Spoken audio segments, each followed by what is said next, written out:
Queridos, nós vamos dar continuidade ao nosso estudo de quinta-feira passada, porque nós não chegamos ao término dessa parte, onde nós temos pensado um pouquinho sobre a ideia de o que é trabalho de poucos e o que é trabalho de muitos ou de todos, pensando isso no âmbito da igreja naturalmente. O texto que a gente fez referência, se porventura os irmãos quiserem abrir para a gente iniciar, porque nós leremos outros textos na nossa caminhada hoje à noite, mas o texto que nós iniciamos é o de 1 Coríntios 15, 58, não é? Quando nós lemos o apóstolo Paulo nos instruindo, não é? E dizendo que nós devemos ser firmes, abundantes, inabaláveis no trabalho, na obra do Senhor, sabendo que no Senhor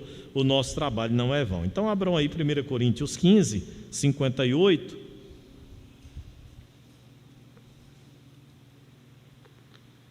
E vamos ler todos juntos, não é? O que nos diz o texto? Vamos lá?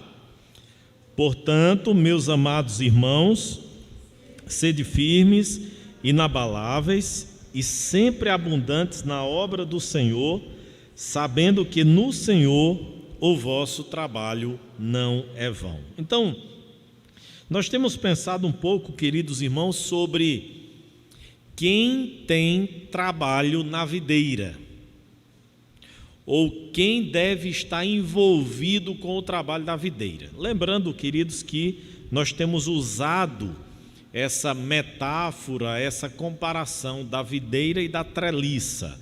A treliça como essa base, esse sustentáculo, essa armação que serve para que a videira cresça, desenvolva, apoiada nessa treliça. E aí nós temos feito a análise de que a treliça é a parte organizacional, gerencial, estrutural, burocrática, administrativa da igreja. A videira são as pessoas. E isso está lidando diretamente com o crescimento das pessoas e o crescimento da videira em termos numéricos. Porque, irmãos, eu lembro que ouvi, e em alguns momentos, quando líder na igreja em Sousa, eu às vezes dizia isso. Que Deus está preocupado é com qualidade, não com quantidade. Mas quando comecei a estudar, e especialmente quando nós começamos a estudar o livro de Atos, nós percebemos que não são coisas distintas, separadas ou excludentes. Pelo contrário, uma está atrelada à outra. À medida que a igreja desfruta de qualidade do ponto de vista da sua espiritualidade, da sua maturidade cristã, o crescimento numérico ele é algo normal e natural. Qual é o grande problema quando se trata sobre crescimento da igreja? Numericamente, é forçá-lo a um crescimento superficial ou, digamos assim, naturalmente se obrigado você fazer a igreja crescer de qualquer forma e a todo custo. E aí sim é um problema. Por quê? Porque esse crescimento não tem raízes. Esse crescimento não tem solidez, de modo que qualquer situação é suficiente para fazer com que haja a dispersão. Ontem à noite, irmãos, o Sínodo de Garanhuns, juntamente com o Sínodo Agreste de Pernambuco, promoveu um encontro virtual com o reverendo Roberto Brasileiro, que é o presidente do Supremo Concílio da nossa igreja. E eu participei desse momento, foi no MIT, para pastores, presbíteros, e interessante que alguém perguntou como era que o reverendo Roberto Brasileiro avaliava a igreja presbiteriana nesse período de pandemia. E ele disse que foi um momento, inclusive, muito bom para a igreja presbiteriana, porque, de fato, fez uma espécie de seleção para verificar quem realmente está firmado na palavra e não em homens ou em instituições. Está firmado na palavra. E ele citava dizendo que nas igrejas locais, na maioria, não houve decréscimo em arrecadação financeira e nem a nível do Supremo Concílio, mostrando que mesmo no período de pandemia, os crentes não deixaram de contribuir financeiramente com o sustento de sua igreja. E ele dizia mais, que a Igreja Presbiteriana do Brasil foi uma das poucas, a nível nacional e a nível local, que não forçou os governos municipais e estaduais a reabrirem antes de uma visão sanitarista, digamos assim, mais equilibrada. Não é? Ele disse, a Igreja Presbiteriana do Brasil foi uma das poucas que não forçou. E ele disse, por quê? Porque a contribuição, a fidelidade dos crentes não está atrelada ao momento presencial, mas à consciência que tem diante de Deus. Eu achei isso interessante porque, de fato, irmãos, nós experimentamos isso aqui na nossa igreja. Não é? Esse tempo de pandemia tem sido e foi, principalmente no período virtual integralmente, um período para realmente verificar aqueles que desejam estar firmados, consolidados, não é? na igreja, na denominação, e aqueles que não objetivam isso.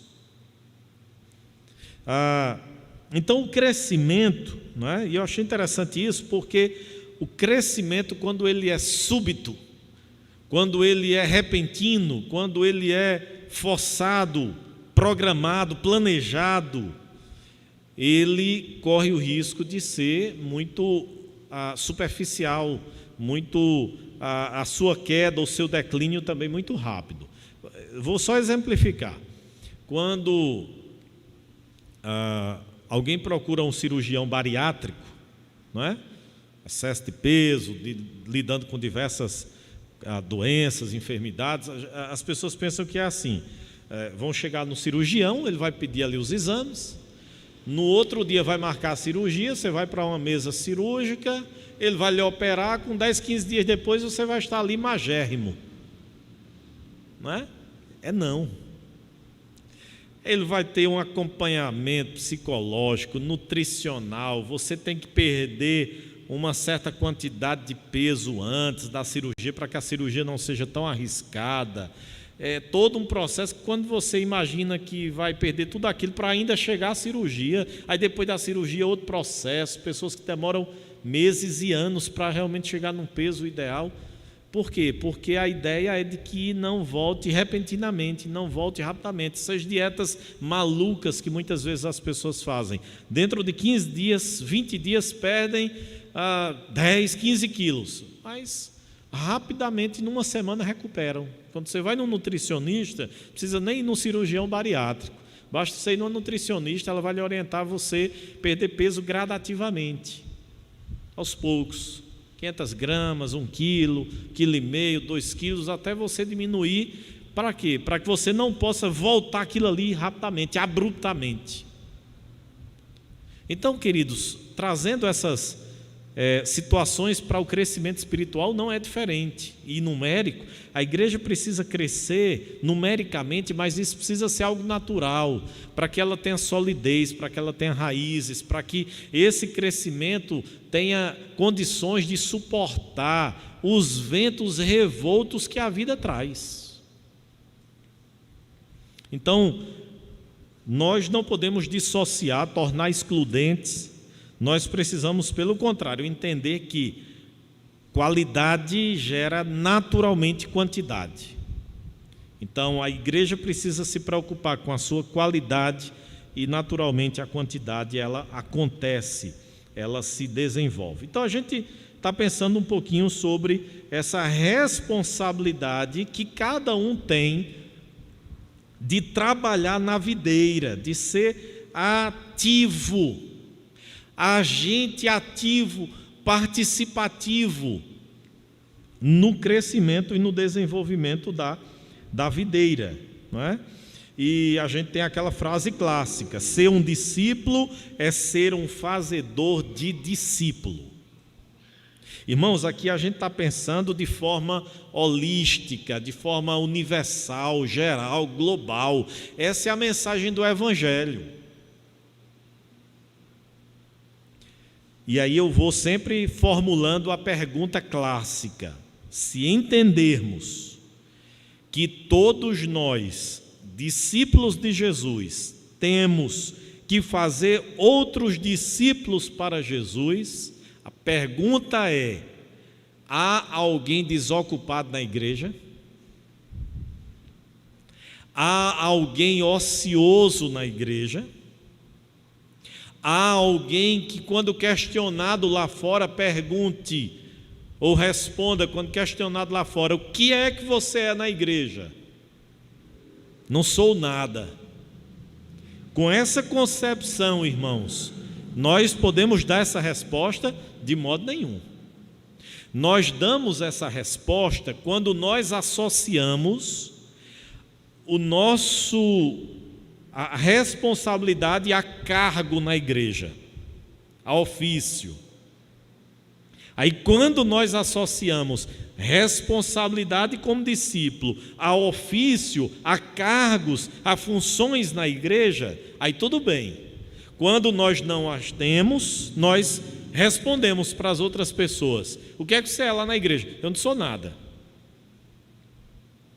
Mas se nós entendermos de forma bíblica, correta, o que significa ser um discípulo e a responsabilidade que como discípulo nós temos, não há desocupados na igreja. Eu gosto de uma música antiga, Roberta certamente lembra, né?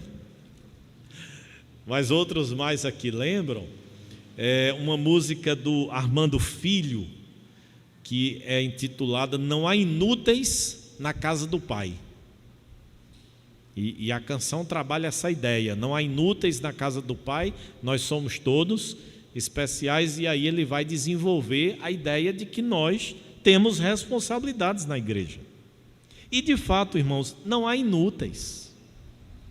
Ah, mas esse ano, pastor, eu não sou nada da diretoria da igreja, da liderança da igreja.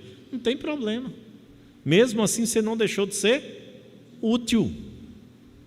Você temporariamente não tem uma função na liderança da igreja, mas você permanentemente tem utilidade no reino de Deus e na vida da igreja. E nós vamos ver, inclusive, esse aspecto agora. Vamos abrir agora as Bíblias da gente em Efésios capítulo 4, porque a gente pensou um pouquinho aqui, não é a partir de 1 Coríntios capítulo 15. Agora nós vamos pensar um pouquinho em Efésios capítulo 4, porque a carta de Efésios, ela é uma carta, a gente vê lá, né? Carta de Filipenses. Carta de quê, irmãos? Da alegria. Carta de Colossenses, é a carta de quê? Eu não trouxe os livros hoje, para sortear, era uma boa pergunta. Carta de Colossenses é a carta da suficiência de Cristo. Passei 2020 expondo a carta de Colossenses, né? A carta de Efésios é a carta de quê? Da igreja. Paulo desenvolve durante toda essa carta, nos 6 capítulos de Efésios, a doutrina, a teologia da igreja. E aqui no capítulo 4, Paulo vai falar sobre dons espirituais, os dons que Deus distribuiu à sua igreja, para que naturalmente essa igreja ela seja suprida em suas necessidades e carências, porque os dons, irmãos, não são para usufruto pessoal. Os dons são para abençoar a vida da igreja, de modo que as necessidades da igreja, elas sejam supridas, elas sejam sanadas, elas sejam saciadas. Quais são as necessidades da igreja? Os irmãos poderiam citar algumas necessidades da igreja, só para a gente ir fazendo essa conexão? Exortação, o que mais, Toninha? Que mais? Quais necessidades que a igreja tem? Exortação, o que mais? Estudo da Escritura, o ensino, exortação, ensino, o que mais que a igreja precisa? Oração, encorajamento, administração, o governo precisa, senão vira uma bagunça. O que mais a igreja precisa? Como é? Comunhão. O que mais, irmãos?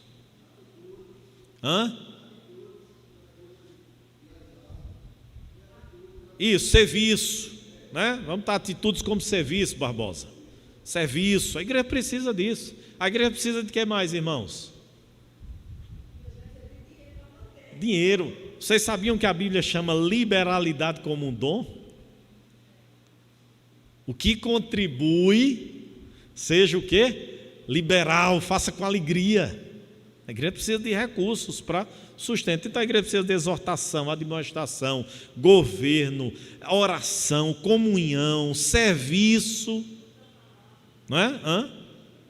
O estudo, não é? O ensino da palavra. Tudo isso é o que, irmãos? Tudo isso são necessidades da igreja. Como é que essas necessidades elas podem ser supridas? Através do exercício dos dons espirituais. É por isso que Deus faz o quê? Taizinha, você vai ter o dom de serviço. Salas, você vai ter o dom de administração. Daniel, você vai ter o dom de liberalidade. Estou só exemplificando. É assim que Deus faz. Por quê? Porque cada um vai suprindo a necessidade da coletividade. Então, irmãos, quando a gente pensa nessa questão, não é, daqui do capítulo 4 de Efésios, dos dons espirituais, a gente tem que ter em mente essa diversidade, mas ao mesmo tempo essa diversidade unificada, de modo que o corpo funcione de forma plena, de forma saudável. A gente vai encontrar o apóstolo Paulo usando essa figura, né? A figura do corpo. O corpo tem muitos membros, mas o corpo trabalha numa só unidade, num só propósito. Ou tem como, Edmilson, eu dizer assim: vou botar minhas pernas para pedalar hoje, mas meus braços, minha cabeça não vão. Tem como? Não tem. Ou vai o corpo todo inteiro, ou não vai nada. Assim é a igreja, unidade, diversidade, mas trabalhando num só propósito, num só objetivo, não é? E os dons são dados para isso, irmãos, para a edificação do corpo de Cristo, para a maturidade unificada e doutrinariamente saudável. A figura retratada aqui por Paulo em Efésios, observem aí, a partir do versículo de número 1 do capítulo 4, rogo-vos, pois eu, prisioneiro no Senhor, que andeis de modo digno da vocação a que foste chamados, com toda humildade, mansidão, longanimidade, suportando-vos aos outros em amor, esforçando-vos diligentemente por preservar a unidade do Espírito no vínculo da paz, porque há um só corpo. Há um só corpo. Não é? A ideia de unidade, aqui são várias partes ou diferentes partes do corpo realizando sua função própria, cada parte trabalhando com as outras partes para o crescimento do corpo. Irmãos, na igreja não existe ninguém mais importante do que outro. Todos nós somos úteis, todos nós somos abençoadores, desde que nos disponhamos a sermos utilizados, úteis, abençoados pelo nosso Deus. Mas é interessante que nessa diversidade, né, Paulo ressalta aqui o aspecto comum. E qual é o aspecto comum? É a verdade em amor. Né? Capítulo 5 de Efésios nós vamos ver a mesma coisa, não é? A partir do momento em que os crentes eles são cheios do Espírito Santo, o que é que acontece com crentes cheios do Espírito Santo? Eles se edificam mutuamente, eles se abençoam mutuamente. E aí vamos ver algumas outras passagens que tratam também sobre isso. Por exemplo, Colossenses capítulo 3, que a gente falou um pouquinho sobre ele na nossa exposição, não é? Colossenses 3, 16, o que é que diz lá? Habite ricamente em vós. Irmãos, esse é um texto para a gente memorizar, viu? Habite ricamente em vós a palavra de Cristo, instruí-vos e aconselhai-vos pastoralmente. O pastor é assim que diz?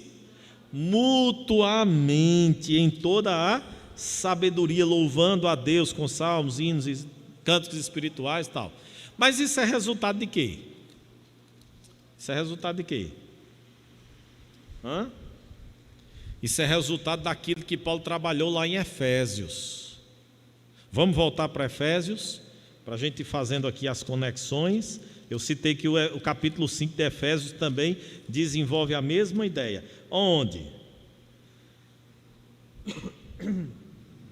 Efésios capítulo de número 5, versículo 18. O que é que diz aí?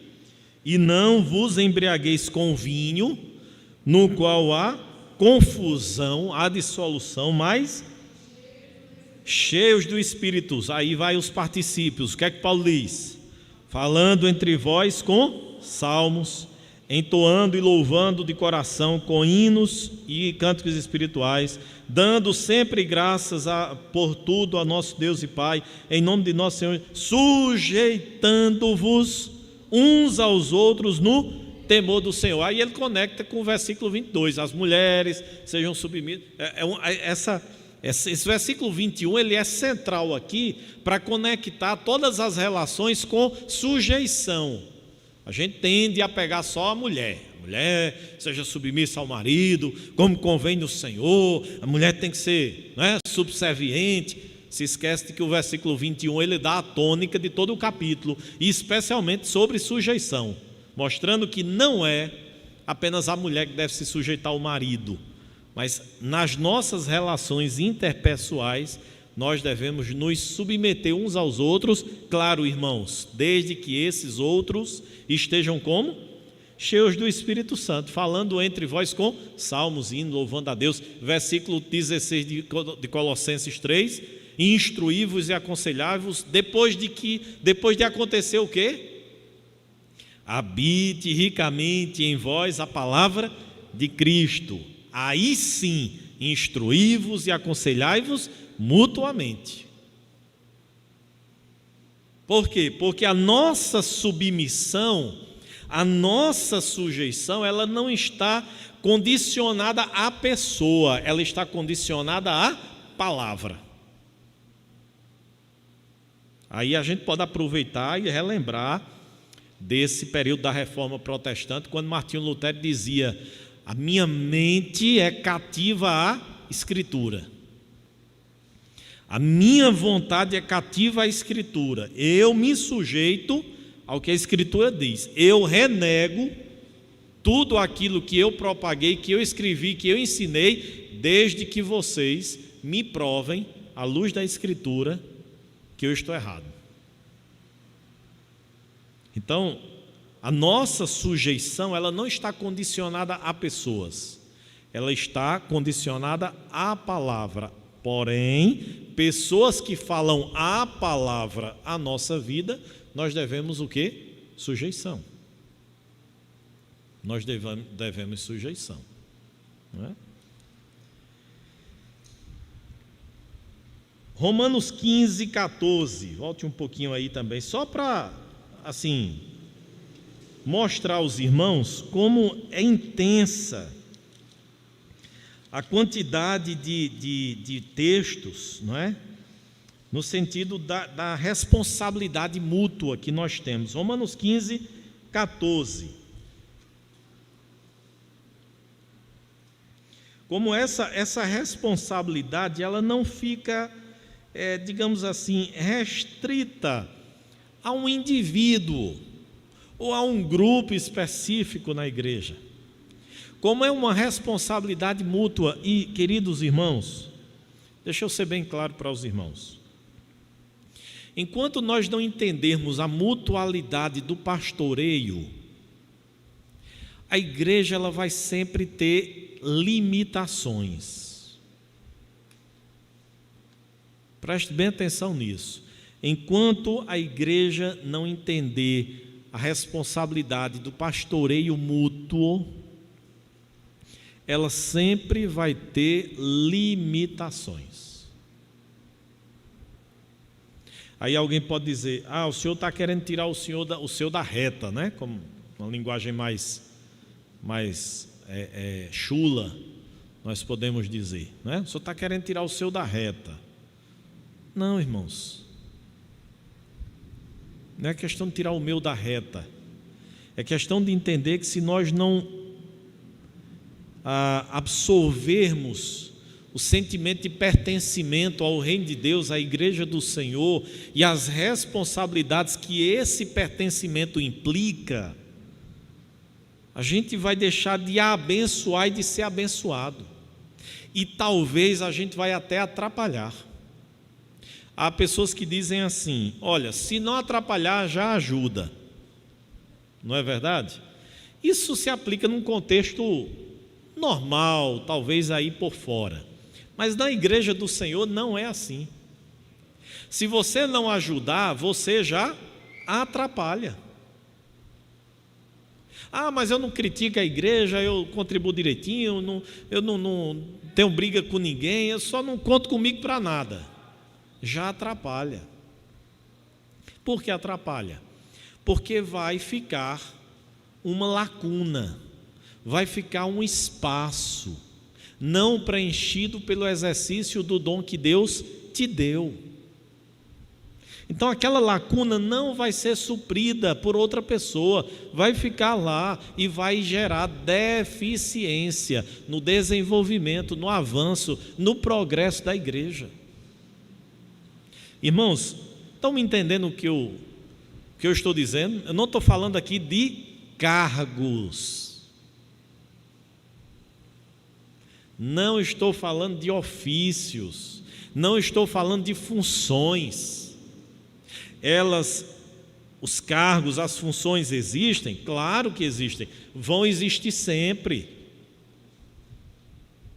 Mas os irmãos acham que aquele progresso que houve no Novo Testamento, do avanço da igreja, da expansão do Evangelho, se deu apenas por causa dos apóstolos, e depois por causa dos diáconos, e depois por causa dos presbíteros? Claro que não. Quando a gente estudou a carta de Colossenses, eu destaquei aos irmãos que a igreja na cidade de Colossos não foi plantada pelo apóstolo Paulo em 3 viagens missionárias que ele fez. Ele passou 3 anos pastoreando a igreja de Éfeso, que era a maior cidade daquela região, da Ásia Menor, e enquanto ele estava pastoreando ali, Éfeso serviu como um celeiro de missionários. Epáfras, quando saiu lá de Colossos e veio a Éfeso, ouviu o evangelho pela instrumentabilidade de Paulo, e ao regressar a Colossos, Epáfras não ficou esperando que Paulo viesse lá a Colossos para pregar o evangelho e começar uma igreja. Ele mesmo começou a disseminar o evangelho e ali nasceu uma igreja. Na hora da dificuldade, que a igreja estava lidando com o problema do falso ensino, ele sim foi lá a Roma, onde Paulo estava preso, e pediu orientações e conselhos. Mas era Epáfras que estava ali no pastoreio daquela igreja. E assim, queridos, a gente encontra vários outros, não é? Paulo, quando passou em Filipos, quanto tempo Paulo passou em Filipos? Os irmãos lembram? Quantos dias Paulo passou em Filipos, quando ele estava na sua viagem missionária? Lembram não? Paulo passou pelo menos 2 semanas em Filipos, porque ele chegou, foi lá perto de um rio, onde algumas mulheres se reuniam para ler a lei, e ele prega o evangelho. Deus abre o entendimento de Lídia. Quem era Lídia? Lá de Tiatira, uma vendedora de púrpura, uma mulher com condições financeiras. O que é que Lídia faz após a sua conversão? Eu vou ser o quê? Útil no reino de Deus. Minha casa é grande, fica aqui Paulo, Silas e Timóteo, se hospedem aqui na minha casa. Começam a converter pessoas. Para onde é que essas pessoas iam se reunir? Na casa de Lídia. Paulo, surge aquele problema ali, Paulo tem que viajar, tem que sair de Filipos. Quem foi que deu continuidade? 10 anos depois, Paulo escreve a carta de Filipenses, preso em Roma, 10 anos depois. Aí ele escreve para quem? Para a igreja de Filipos, cita quem? Epafrodito, que era o pastor, que era o líder daquela igreja. Percebe, irmãos? Aí já tinham outras mulheres, quem? Evódia e Sintique. Rogo-vos, pois, a Evódia e a Sintique, que vocês pensem concordemente no Senhor. Quem eram essas duas mulheres? Líderes na igreja, servas do Senhor, que por causa de um motivo ou outro estavam tendo atrito, estavam começando a rivalizar o trabalho. Aí Paulo disse assim: não é desse jeito, vamos estar juntos lutando por aquilo que nos une. O que é que nos une? A fé evangélica. Então nada faça por partidarismo ou por vanglória. E aí ele faz questão de citar os nomes delas. Rogo-vos a Evódia e a Sintique que pensem concordemente no Senhor. Então percebam, irmãos, que o desenvolvimento da igreja, da videira, o crescimento não se dá por intermédio de uma pessoa, por mais habilidosa que ela seja, por mais talentosa que ela seja. A videira não cresce, não é por causa do talento, da habilidade de uma pessoa, de um grupo específico, mas por causa do trabalho coletivo, comunitário, congregacional. De quem? De todos. De todos. Estou falando de videira, de reino, uma visão maior, mais ampla. Não estou falando de cargo, de função. Isso é consequência, isso é decorrência, isso vai acontecendo naturalmente. Mas estou falando de videira, de utilidade do reino de Deus. Então, vamos absorvendo isso. Eu não sou inútil. Se chegar no final do ano e eu não tiver uma função, mesmo assim em janeiro eu tenho trabalho a fazer. Eu tenho discípulos a fazer para quem? Para Cristo. Então eu não sou inútil não, eu posso não ter uma função na igreja esse ano, no ano que vem, passar um período, mas eu sou útil no reino, eu tenho a responsabilidade de fazer outros discípulos para Jesus, a semelhança do que eu sou. E eu tenho a responsabilidade de edificar mutuamente. Irmãos, percebam como nós temos facilidade para fazer o que não presta e dificuldade para fazer o que presta. Eu não sei onde Pelágio tirou essa ideia, né, de que o ser humano ele nasce zerado, sem nenhuma inclinação. Sou o pelagianismo, né, lá no período antigo, que foi refutado por Agostinho de Hipona, quando ele deixou muito claro que nós nascemos com uma natureza pecaminosa, com uma inclinação para o mal. Por quê? Porque desde criança a gente já nasce com essa predisposição de quê? De fazer o que não presta. A gente não ensina os nossos filhos a desobedecerem e eles pequenininhos já vão fazer aquilo que não presta. O nosso trabalho é de educar, de mostrar que não deve fazer o que não presta e fazer o que presta. Mas a gente chega à fase adulta e essa luta, irmãos, permanente na nossa vida, mesmo libertos, mas assim, a luta que há continuamente na gente de fazer o que não presta. Por que eu digo não presta? Porque a gente tem facilidade de disseminar coisas ruins, notícias ruins, comentários ruins, falatórios ruins, informações ruins a respeito do outro, mas a gente tem dificuldade de cumprir aquilo que presta, aquilo que é bom, edificar mutuamente, encorajar mutuamente, abençoar mutuamente. Então, a gente precisa despertar para isso. Eu citei o texto de Romanos, não foi isso? Mas nós não lemos, né? Então vamos lá, Romanos, capítulo de número 15, versículo 14. O que é que diz aí? Vamos lá?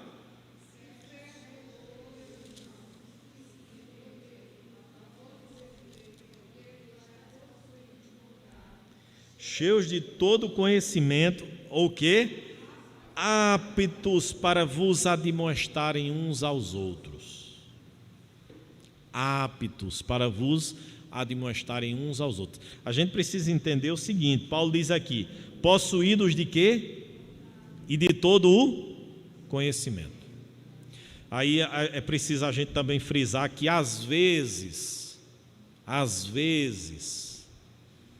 a nossa admoestação ela não surte o efeito esperado, porque nos falta justamente a bondade e o conhecimento de fazermos aquilo objetivando de fato o bem do nosso próximo e fazermos algo de acordo com a palavra de Deus. Irmãos, a gente precisa entender que nossas opiniões para o outro, elas não valem de nada. Certo? Nossas opiniões para o outro, elas não valem de nada. O que é que vale para o outro? É a Escritura. É a Escritura. Nossas opiniões, já está dizendo, né? São nossas opiniões. Eu acho que deveria ser assim. Eu não faria assim. Tudo bem. Opiniões, gostos, preferências. Mas quando a Bíblia diz, não faça isso, ou faça isso, aí é a Bíblia que diz, aí é a autoridade. Porque às vezes também a gente não logra êxito nas admoestações nossas, porque a gente vai admoestar alguém com base no que a gente acha, no que a gente pensa, nos nossos gostos, nas nossas preferências, não com base na palavra de Deus, não com base na Escritura Sagrada. Então, Paulo deixa muito claro aqui, cheios de bondade e de conhecimento. Cheios de bondade e de conhecimento. Nós precisamos estar fundamentados na Escritura para que nós admoestemos mutuamente. Vamos ver outro texto, que é agora Hebreus. E aqui Hebreus ressalta esse aspecto da aglomeração, não é? Palavra que está sendo tão utilizada nos nossos dias. Evite a aglomeração. Mas do ajuntamento, né? Da reunião, da proximidade. Olha Hebreus capítulo de número 12, aliás, capítulo de número 13. Hebreus capítulo 13.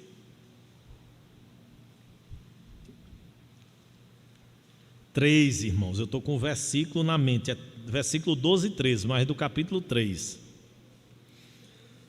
Capítulo 3, versículo 12 e 13. Olha o que é que diz aí, vamos lá? Tende cuidado, irmãos, jamais aconteça haver em qualquer de vós perverso coração de incredulidade que vos afaste do Deus vivo.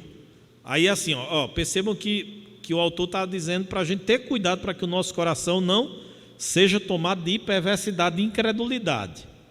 Aí ele usa aí uma conjunção adversativa. Pelo contrário, todavia, porém, mas, entretanto, façam o quê?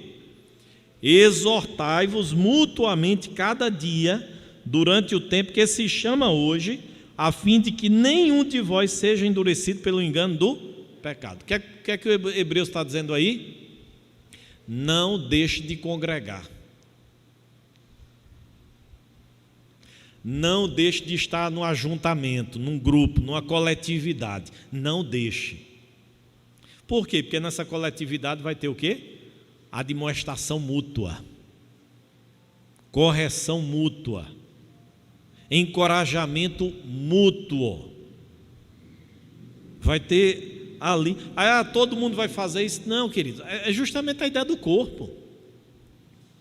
É a ideia do corpo. Cada um dentro da sua função, cada um no nível de disponibilidade, de tempo, de recursos, mas suprindo a necessidade e a carência um do outro.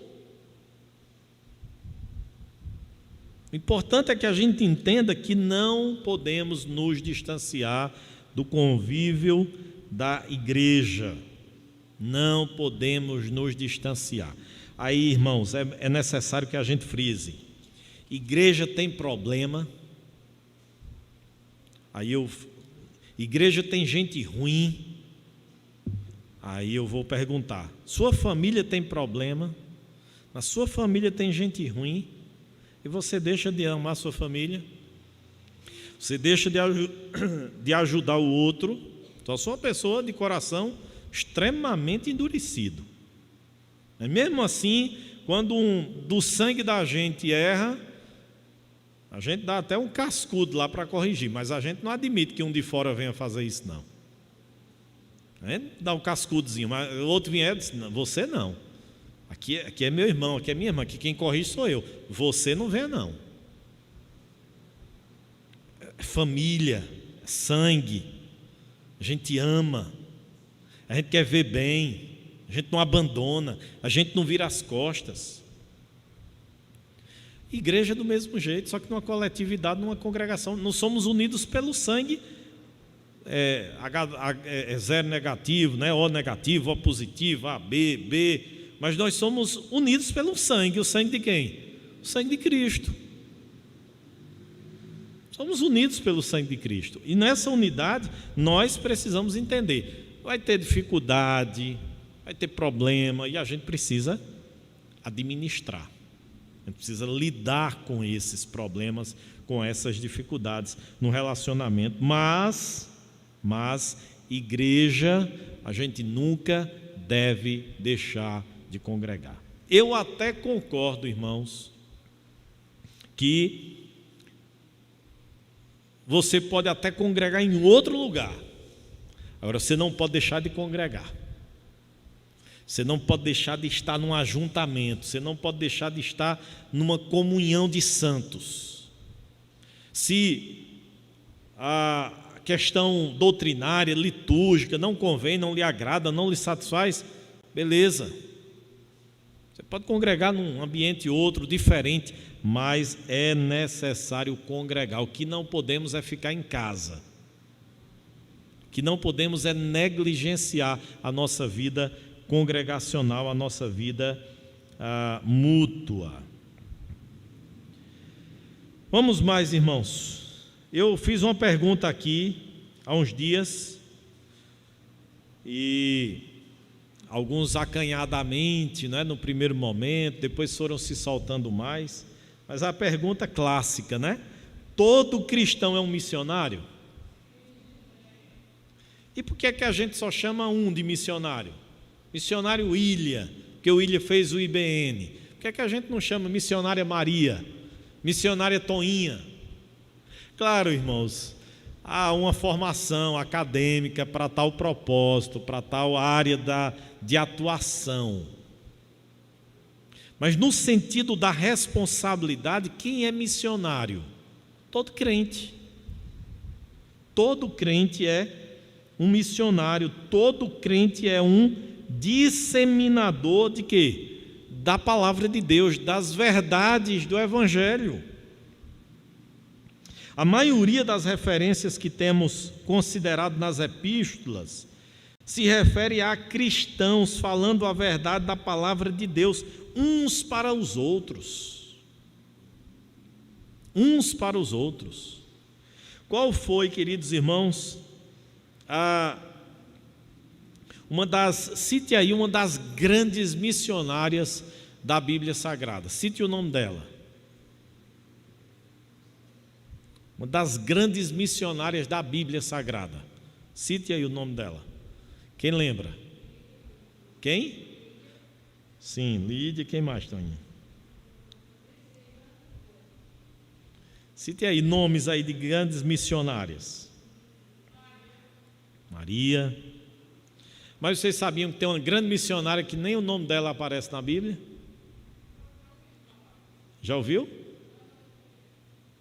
Quando o exército assírio, possui e domina o território de Israel, uma jovem é levada cativa para servir na casa de um comandante de alta patente do exército, chamado Naamã. E Naamã sofria de quê? De lepra, que naquela época não tinha cura. Tudo era separado, tipo a Covid-19 hoje, quando na casa se dá o diagnóstico de alguém com a Covid-19, o que é a recomendação? Isola, não é? Toalha, talher, tudo separado, para não contaminar os outros. Não é? Mas claro, irmãos, é uma doença que a Covid-19, no sentido, com a bênção de Deus, muito supera. Mas a lepra, naquela época não era. Aí a menina vê o sofrimento do seu comandante. O que é que ela faz? Se o Senhor for falar com o meu Senhor, for falar com um profeta que há lá em Israel, o Senhor vai ver, o Senhor vai entender que existe um Deus verdadeiro. É quando Naamã vai lá, procura o profeta Eliseu, e há todo aquele procedimento de cura, e Naamã, quando depois de mergulhar as 7 vezes que ele sai, que a sua pele está limpa como a pele de uma criança, ele diz o quê? Hoje eu reconheço que o Deus verdadeiro é o Deus de Israel. Cita o nome dessa menina, cita nem o nome, mas ela foi o quê? Uma missionária. Pregou e partilhou de sua fé onde ela estava. Então, queridos, a responsabilidade do crescimento, do desenvolvimento, do progresso da videira é nosso, é meu como pastor, mas é acima de tudo meu como altino, como discípulo, é seu, é de cada um. Se nós nos limitarmos ao desenvolvimento, ao crescimento quantitativo e qualitativo da igreja, aos momentos públicos, todos os 2 crescimentos serão extremamente limitados. O que eu estou dizendo é, se a gente espera crescer na graça e no conhecimento do Senhor, e a gente espera só pelo culto da terça, pelo culto da quinta, pela escola dominical e pelo culto do domingo à noite, e isso eu estou falando um crente assíduo aos cultos da igreja, não estou nem falando naqueles que vêm uma vez por mês, e não é pandemia não, viu? Não é pandemia não. Tem muito crente com conversinha, eu só vou porque é pandemia. Que conversa. Se tivesse com medo de pandemia, não acordava 4, 3 da manhã para pedalar, para viajar, para ir para a praia, para ir para N lugares. Por que é que para a igreja vai oferecer um risco o indivíduo vindo uma vez por um mês? Então não é essa conversa de pandemia não. Vem porque não quer, não gosta, não tem prazer, não tem deleite, não sente necessidade. Então esse tende a ficar estagnado na sua vida. Esse ainda é pior. Esse ainda é pior do que aquele que vem pelo menos para os cultos semanais na igreja e dominicais. Mas ainda assim, se a gente limitar nosso crescimento qualitativo, maturidade cristã aos cultos semanais e dominicais, ainda assim é capenga o nosso crescimento. Por quê? Porque eu e você precisamos crescer lá na individualidade, orando, lendo a Bíblia, estudando, e nós precisamos crescer quando? Nas nossas amizades, nos nossos círculos de amizades, no convívio terminou o culto, no dia a dia, quando nós temos um amigo da igreja, uma amiga, e ligamos, estou passando por isso. Já pensou se vocês forem esperar, todos vocês aqui, forem esperar que, digamos assim, vocês forem esperar serem encorajados por mim numa ligação, imagine como seria a minha vida e quando é que eu tinha condições de assistir todos vocês. É possível isso? Não. Mas vocês têm pessoas mais próximas, amigos, irmãos, que convivem mais, um vai ajudando o outro, um vai partilhando o outro, um vai sentindo a dificuldade, a dor do outro, vai chorando com o outro. Isso é igreja, irmãos. É utopia a gente imaginar que todo mundo que passar por um problema vai ter assistência de toda a igreja ou de toda a liderança da igreja. Isso é utopia. Isso é utopia. Porque tem gente que pensa assim, que passei um problema, se o pastor não vier, se o irmão... eu já vi muita gente reclamando assim, passei tal problema, o senhor nunca ligou para mim. Só quem me assistiu foi fulano, cicrano e beltrano. Aí eu pergunto, e fulano, cicrano e beltrano são de onde? Não, são da igreja. Então pronto, a igreja lhe assistiu. Se eu não lhe assisti, ou porque eu não soube, ou porque você não me procurou, ou porque eu posso em algum momento ou outro ter sido negligente, não ter ido, não ter feito.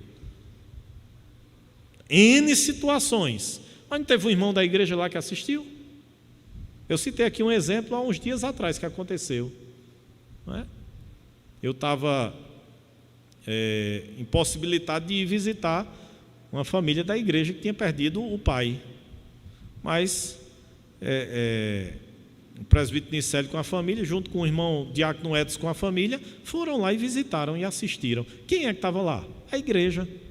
Eu não pude ir, não tive como ir naquele momento, mas a igreja foi. A igreja foi. Às vezes acontece uma situação de um bebê nasce, não dá para eu ir visitar. Mas os membros da igreja foram, algumas famílias foram. A igreja foi, a igreja assistiu. Isso, irmãos, que a gente precisa ter em mente, valorizar os nossos irmãos. Aí vem um artigo que o reverendo Augusto escreveu há um tempo atrás, e ele publicou num dos livros que nós até estudávamos nos grupos familiares, que é Evangélicos com alma de católicos. Aí ele vai citando algumas coisas, dentre elas essa adoração pela figura do líder, do sacerdote, do pastor, do padre, né? Eu já citei para vocês aqui que eu tinha uma conterrânea que trabalhou aqui em Monteiro, que foi a Adalgisa Gadelha, né? Eu estudei com um irmão de Adalgisa. A Adalgisa era, acho que 1 ano, 2 anos à minha frente, e depois nós nos encontramos aqui em Monteiro, ela trabalhando como secretária de saúde. E era interessante, toda vida que a Adalgisa me encontrava, ela pegava na minha mão e beijava. Já aconteceram algumas situações de eu estar em algum evento, como por exemplo Padre Carlinhos, e ela vinha e fazia a mesma coisa, pegava a mão do Padre Carlinhos e beijava, pegava a minha e beijava. Aí eu entendi, é só o que é. O hábito, né, que o católico muitas vezes tem de pegar e beijar a mão do padre. Aí ela vinha e fazia a mesma coisa comigo. Não é? Então, o que é que eu quero mostrar? Que às vezes a gente sai do catolicismo romano, mas o catolicismo romano parece que não sai da gente. E a gente continua com as mesmas práticas, não é? As mesmas práticas no sentido de uma idolatria. Aí eu não estou falando de desrespeito, porque esse é o extremo. Eu já até brinquei com algumas pessoas aqui, dizendo assim, que eu muitas vezes tenho vontade de implementar agora o meu ministério num regime assembleiano, pentecostal, episcopal, não descer nem do púlpito, entrar pela porta lateral, não é daqui de cima mesmo, eu dar o cacete na igreja e sair de lado e me respeita, eu sou autoridade, porque aí o povo aprende, parece que a respeitar, né? Quando não tem nenhum convívio, a gente tenta ser amigo, ser próximo, ser acessível a todo mundo. As pessoas muitas vezes não entendem. Mas eu digo isso, claro, irmãos, hipoteticamente, porque Jesus não foi assim. Jesus não foi estrela, Jesus não foi alguém que se distanciou do povo, pelo contrário, esteve ali no meio do povo, mesmo tendo gente ruim também querendo prejudicar o seu ministério, não é? Mas o que eu quero mostrar, irmãos, é que o respeito, a consideração que nós temos ao líder não leva-nos a uma atitude de idolatria. Todo mundo veio aqui na igreja, na minha casa, menos o pastor. A igreja lhe assistiu, alguém lhe assistiu, alguém lhe admoestou, alguém lhe exortou, alguém chorou com você. Bênção. Claro, irmãos, o ideal é que a gente... Mas à medida que o grupo ele aumenta, essas dificuldades aumentam também. Por isso que hoje o trabalho que é feito com grupos familiares, onde você pode criar vínculos com pessoas com grupos menores. Porque não adianta, irmãos, a gente pensar que vai ter amizade com todo mundo no mesmo nível. Não vai ter. Não vai ter. Num contexto, quem tem aqui mais de um, se tem mais de um, né? Quem tem no mínimo aqui 2 ou 3 irmãos na família? Levanta aí.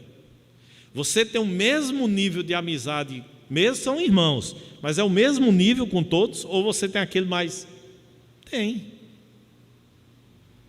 Não é que você ame mais, é que você tem aquele ou aquela que você tem mais identidade, empatia, e você se aproxima mais, você ama do mesmo jeito. É a mesma coisa do pai e da mãe. Quem tem mais de um filho sabe o que é isso, né? Ama igual, dá a vida por 2 ou 3, mas tem um filho ou uma filha que às vezes se apega mais, que se aproxima mais, que é aquele, né, que quando são na escadinha, né, é aquele que às vezes coloca para pedir as coisas ao pai e à mãe, porque sabe que não vai negar, não é? Então essa é uma questão na igreja também. O que a gente não pode ter na igreja é intriga, é inimizade, é inveja, é ciúme, é amargura, é indiferença. O que a gente não pode ter na igreja são esses sentimentos. É exclusão, certo? Aquela questão do clube, né, da Luluzinha, aquela coisa exclusiva, fechada. Não. Agora, eu ter um grupo, ter algumas pessoas que eu me relaciono mais com elas, que eu me aproximo mais, que eu tenho um maior nível de confiança, isso é normal. Isso é normal. Mas a responsabilidade dessa ajuda é uma responsabilidade mútua, e nós vamos nos ajudando mutuamente. É um tanto surpreendente o fato de que no Novo Testamento, irmãos, e eu não percebi, o horário já se foi. Aqui empolgado e não olhar. Agora que eu olhei aqui o horário, não trouxe o relógio, agora que eu vi que já vamos avançando. Deixa eu só finalizar essa parte então. É um tanto surpreendente o fato de que o Novo Testamento contenha relativamente poucas exortações no sentido de que crentes comuns falem o Evangelho uns aos outros. Percebam bem, há poucas referências no Novo Testamento exortando os crentes a falarem do Evangelho uns aos outros. A resposta é que os crentes foram envolvidos num movimento dinâmico, inspirado pelo Espírito, e não puderam evitar a evangelização, mesmo se tivessem desejado fazer isso. O que é que esse parágrafo está dizendo? A gente vai encontrar poucas referências no Novo Testamento dizendo que os crentes devem partilhar o Evangelho uns aos outros. Por quê? A resposta é porque isso era algo natural. Era algo natural. Era algo automático. Era algo espontâneo. Não precisava ser forçado. Ou seja, não precisava fazer uma campanha de evangelização. Não precisava fazer um culto de evangelização. Isso era algo natural. Algo natural. Não precisava fazer um propósito, um desafio. Isso era algo natural. Os crentes, à medida que eles se relacionavam uns com os outros, eles já naturalmente já partilhavam o Evangelho de Cristo Jesus. É isso, irmãos, que nós precisamos resgatar. Apenas isso.